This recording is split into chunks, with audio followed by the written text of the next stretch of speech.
نحمده ونصلي على رسوله الكريم اما بعد فاعوذ بالله من الشيطان الرجيم بسم الله الرحمن الرحيم رب اشرح لي صدري ويسر لي امري واحلل عقدة من لساني يفقهوا قولي۔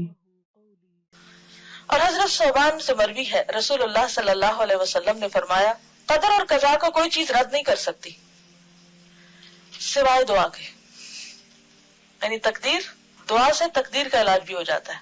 اور کوئی چیز عمر کو نہیں بڑھا سکتی سوائے نیکی کے، نیکی سے عمر بڑھتی ہے دو طرح، ایک تو سال اور مہینے بڑھ سکتے ہیں، اور دوسرے وقت میں برکت، کم عمر میں بھی تھوڑے وقت میں بھی بہت کچھ آپ کر جاتے ہیں جو دوسرے لمبی لمبی زندگی پاکے بھی نہیں کر پاتے، کیونکہ ایک نیکی دوسری نیکی کا دروازہ کھولتی جاتی ہے۔ آدمی گناہوں کی وجہ سے رزق اور روزی سے محروم ہو جاتا ہے، اور رزق اور روزی میں اضافے کا نسخہ کیا ہے؟ کون سی دعا ہے خاص طور پر؟ استغفار۔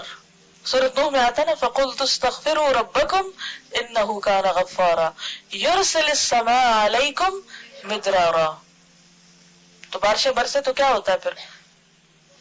خوب رزق میں اضافہ ہوتا ہے، زیادہ چیزیں اگتی ہیں، زیادہ رسیلی ہوتی ہیں، زیادہ فائدہ مند ہوتی ہیں۔ تو یہ کس کی برکت سے ہوتا ہے؟ استغفار۔ کس نے کہا یہ؟ اللہ تعالیٰ نے۔ وَيُمْدِدْكُمْ بِأَمْوَالٍ وَبَنِينَ۔ استغفار کے اور کیا فائدے؟ مال اور بیٹے۔ وَيَجْعَلْ لَكُمْ أَنْهَارًا۔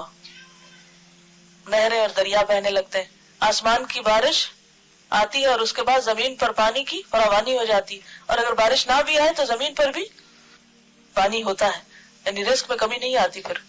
تو يَجْعَلْ لَكُمْ أَنْهَارًا، تمہارے لیے نہریں بن جائیں گی، لیکن ضروری ہے کہ کیا کرتے رہے ہم؟ استغفار، استغفار نہیں، استغفار۔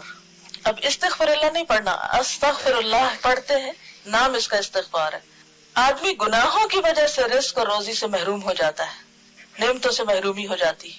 گناہ روزی کو تباہ کر دیتا ہے، گناہ روزی کو تباہ کر دیتا ہے۔ لیکن ہم میں سے کتنے ہیں جو اعتراف کریں کہ ہم گناہ گار ہیں؟ لوگوں کے سامنے دہراتے رہتے ہیں، اللہ کے سامنے کم ہی اعتراف کرتے ہیں۔ تو سچے دل سے استغفار کیجئے۔ جزاکم اللہ خیرا۔ سبحانک اللہم و بحمدک، نشہد ان لا الہ الا انت، نستغفرک و نتوب الیک۔ السلام علیکم و رحمۃ اللہ وبرکاتہ۔